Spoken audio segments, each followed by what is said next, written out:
Hello, Command Center? Yes, sir. This is John Thomas, Ops Manager. I think we need to let everybody know this right away if they don't already. American 77 was was just west of Charleston, West Virginia, flight level 350. It's a heavy Boeing 752 and disappeared off our radar scope about 1256Z, along with lost frequency.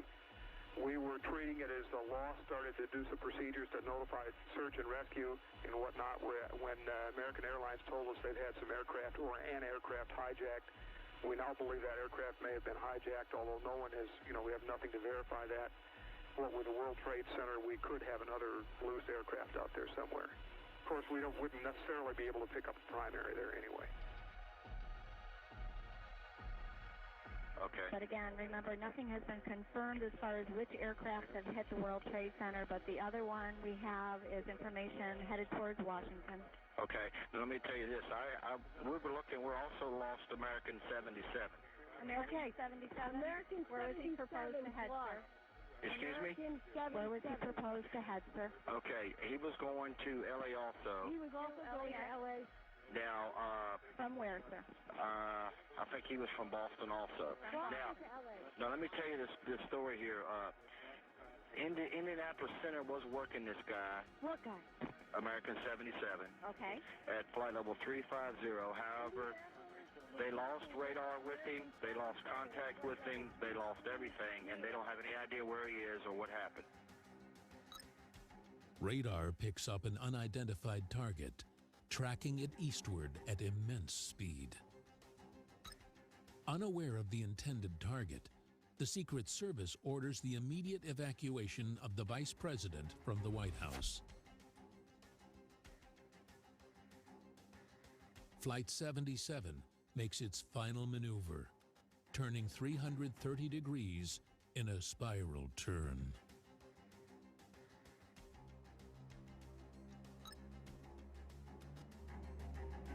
Descending at 530 miles per hour, the plane hits several lampposts before colliding with the Pentagon. The impact shoots a fireball that rises 200 feet above the building. In addition to the 64 lives on board, 125 lives are lost inside the building. Rescue efforts for survivors begins immediately. Standing as a metaphor for the disasters, flames engulf the Office of Military Might. Washington, this is go for 06. Go for 06, guys. Yes, sir, that aircraft is down. He's in our 12 o'clock position. Looks like it's just to the northwest of the airfield at this time, sir.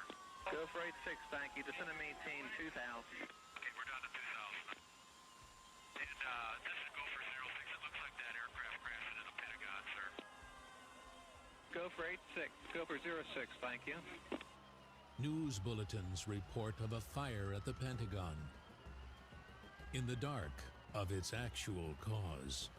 We must say now that we are a nation under siege. Right now, we are a nation under siege. There is a terrorist attack, as you can see, at the heart of the financial capital of the world, and now one at the heart of the military command center of the United States of America, the Pentagon. Apparently, there has been an explosion. We have no further details. We don't know the extent of that, but we do have word that there's been an explosion at the Pentagon.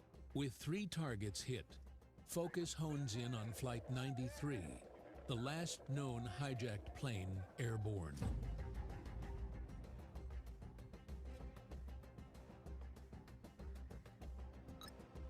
In the space of 2 minutes, the White House, Capitol building, and the entire United States airspace is shut down. The first ever unplanned suspension of all flights over American airspace. Operation Yellow Ribbon, aided by Canada, commences.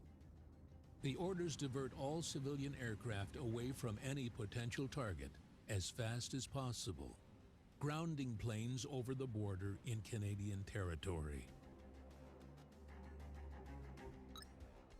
In a further display of agency failings, the FAA headquarters decides not to request military assistance for Flight 93.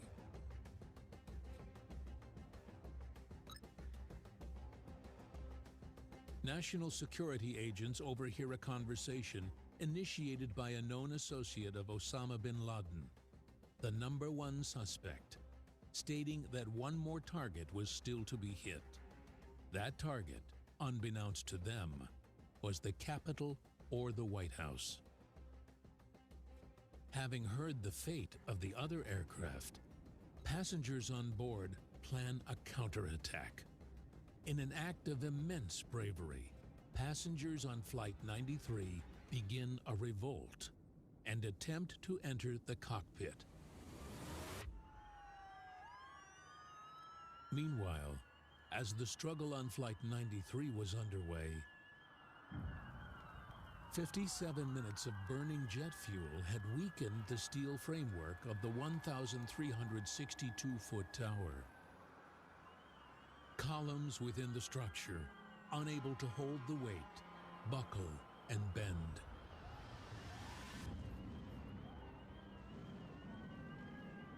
Sending 110 floors into free fall.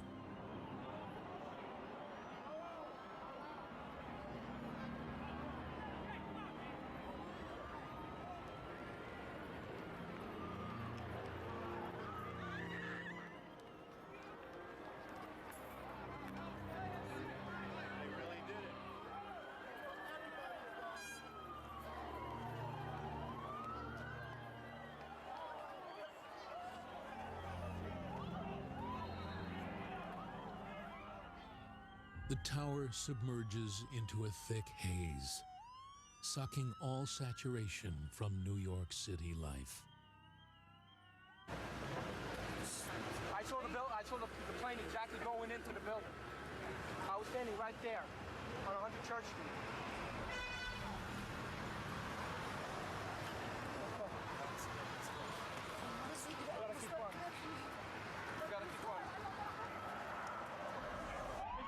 Your life. That's what they doing. I'm a Marine. I don't need no shit. You can't help nobody right now. Please, sir, please.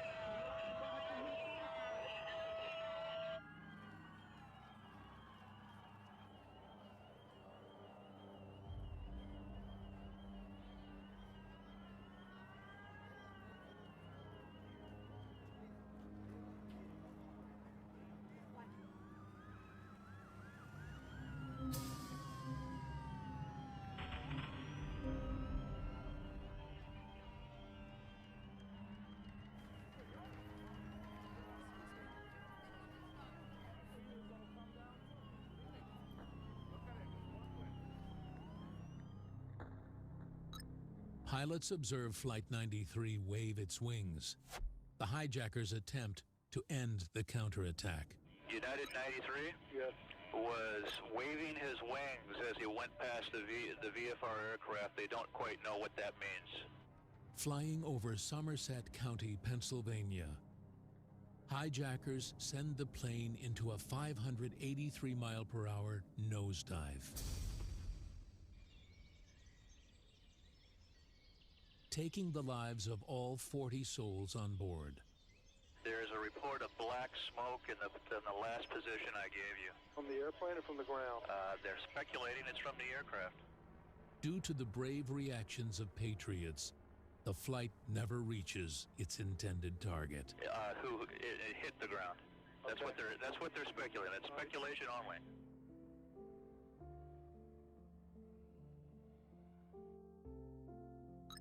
Using speed and trajectory projections, the command center predicts the aircraft should be over Washington. Unable to observe the plane, officials conclude the plane is down.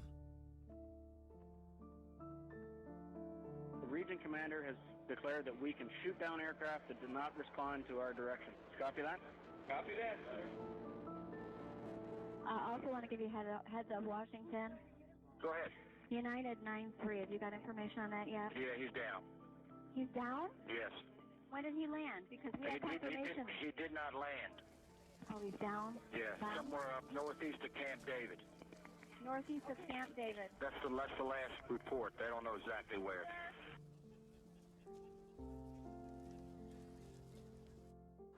Man, it only took him an hour, right? It's about 10:15, right? It took an hour to level the son of a bitch. I think it happened at 8:50. Yeah,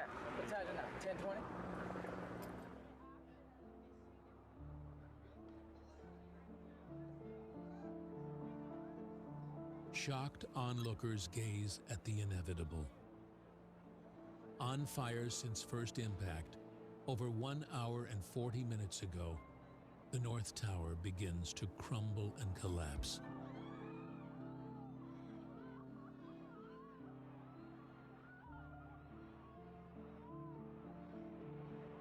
The tallest building in the world at the time, the North Tower stood at 1,368 feet. The Twin Towers, an imposing icon on the New York skyline, is reduced to rubble.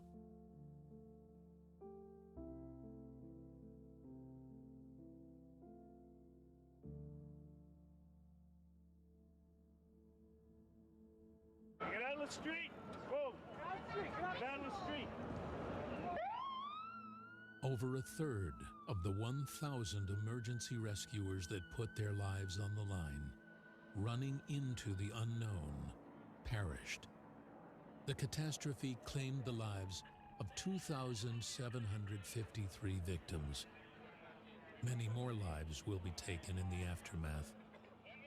Long-term health complications and cancer diagnoses claimed the lives of thousands of first responders. Those in and around the World Trade Center breathe in the toxic fumes and dust produced when 24,000 gallons of jet fuel ignited, with hundreds of thousands of gallons of heating oils and diesel within the building.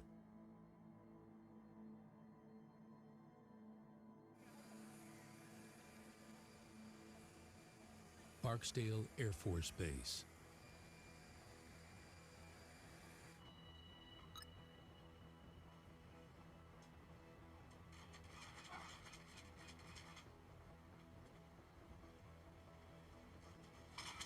Make no mistake,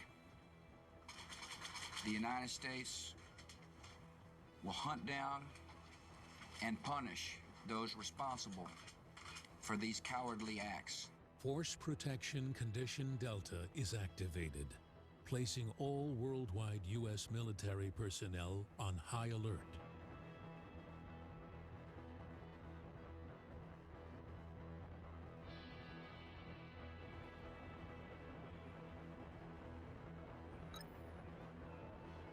Federal intelligence experts begin to suspect who the perpetrators of the heinous attacks were.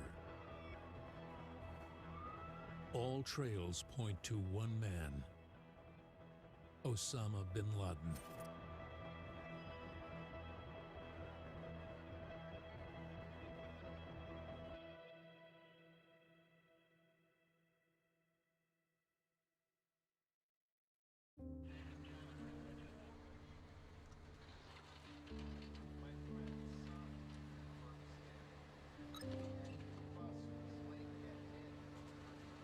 Rescue efforts continue at Ground Zero. Recovery teams rescue 20 people from the pile. The final survivor won't be pulled from the rubble until midday, September 12th.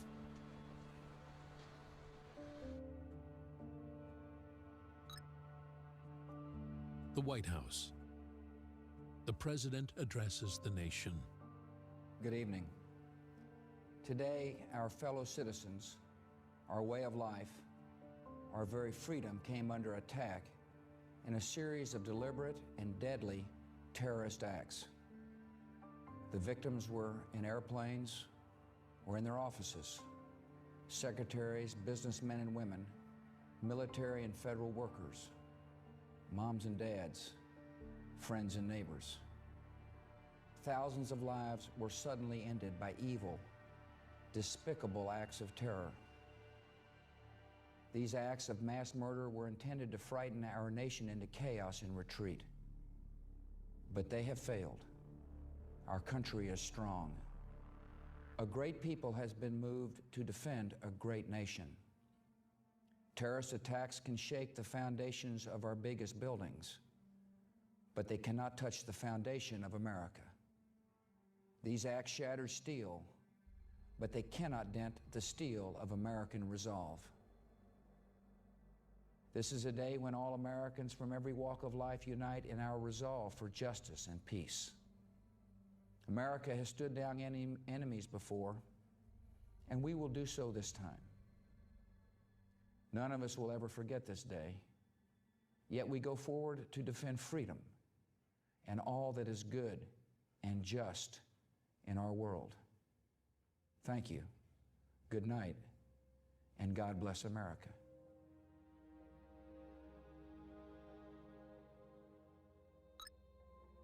President Bush updates his journal.